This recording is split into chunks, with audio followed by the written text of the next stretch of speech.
సూర్యాపేట జిల్లా మేళ్లచెరు మండల కేంద్రంలో భారత రాజ్యాంగ నిర్మాత డాక్టర్ బిఆర్ అంబేద్కర్ 135 జయంతి వేడుకలు ఘనంగా జరిగాయి. ఎంఆర్పీఎస్ మండల అధ్యక్షులు అరిగెల సైదుల మాదిగ ఆధ్వర్యంలో బాబాసాహెబ్ విగ్రహానికి పూలమాలలు వేసి ఘనంగా నివాళులర్పించారు. మేళ్లచెరులో జరిగే కార్యక్రమంలో ఎంఆర్పీఎస్ మండల అధ్యక్షులు అరిగెల సైదుల మాదిగ మాట్లాడుతూ భారత రాజ్యాంగ రూపకర్తగా దేశానికి అంబేద్కర్ చేసిన సేవలు చిరస్మరణీయమని కొనియాడారు. సమానత్వం, సామాజిక న్యాయం మరియు అణగారిన వర్గాల అభ్యున్నతి కోసం ఆయన చేసిన కృషి ప్రతి భారతీయుడికి ఆదర్శమని పేర్కొన్నారు. అంబేద్కర్ చూపించిన మార్గంలో నడుస్తూ సమాజంలో వివక్షను తొలగించడానికి ప్రతి ఒక్కరూ కృషి చేయాలని ఆయన పిలుపునిచ్చారు.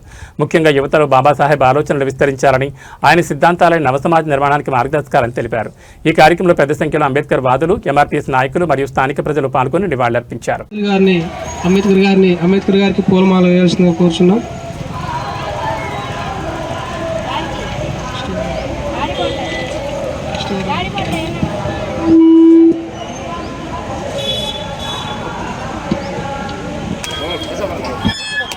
కోదాడ డిఎస్పీ సార్ శ్రీనివాస్ రెడ్డి గారు కొబ్బరికాయ కొట్టవలసిందిగా కోరుచున్నాం.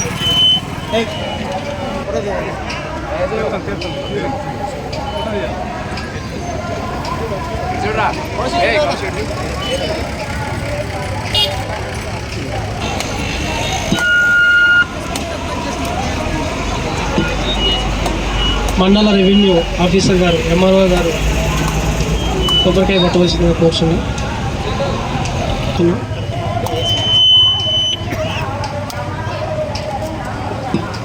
మేళ్లచెరు ఎస్ఐ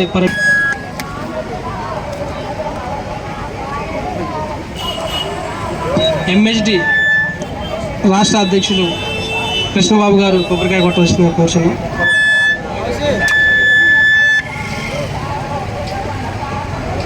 ఎంఆర్పిఎస్ మండల అధ్యక్షులు అరిగెల సైదులు గారు కొబ్బరికాయ కొట్టవలసిందిగా కోరుచున్నాం.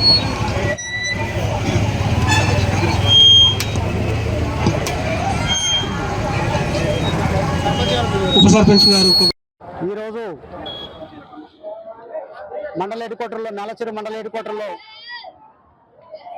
135వ అంబేద్కర్ జయంతి శుభ సందర్భంగా ఈ కార్యక్రమానికి ఇచ్చేసినటువంటి ప్రతి ఒక్కరికి పేరు పేరున జేబీని తెలియజేస్తున్నాం.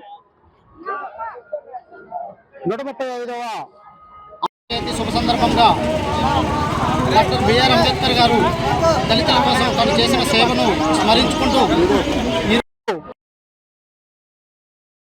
కేవలం అంబేద్కర్ వర్ధంతి జయంతులే కాకుండా మనము భారత రాజ్యాంగంలో ఉన్నటువంటి ప్రతి అంశాన్ని సమాజంలో ఇంప్లిమెంట్ చేస్తూ అంబేద్కర్ గారు కోరుకున్న రాజ్యాంగాన్ని, తను రాసిన రాజ్యాంగానికి ఫలితంగా తను కష్టపడి 2 సంవత్సరాల 11 నెలల 18 రోజులు అంబేద్కర్ గారు తన రాజ్యాంగం రచించడం జరిగింది. దళితులపై జరుగుతున్న అన్యాయాలను, అదేవిధంగా దాడులను ఖండిస్తూ ఈరోజు దళితులపై జరుగుతున్న దాడులకు వ్యతిరేకంగా ఈరోజు మనం పోరాడాల్సిన అవసరం ఎంతైనా ఉన్నది. కాబట్టి మానశ్రీ మందకృష్ణ మాదిగ గారి నాయకత్వంలో ఎంఆర్పీఎస్ మండల అధ్యక్షుడిగా నేను ఈరోజు ఈ మండలంలో మండల అధ్యక్షుడిగా ఉండటం జరిగింది. కాబట్టి దళితులపై జరుగుతున్న అన్యాయాలను, అక్రమాలను ఖండిస్తూ ఎంఆర్పీఎస్ నాయకత్వంలో పనిచేయడం జరిగింది. ఈ అవకాశం ఇచ్చిన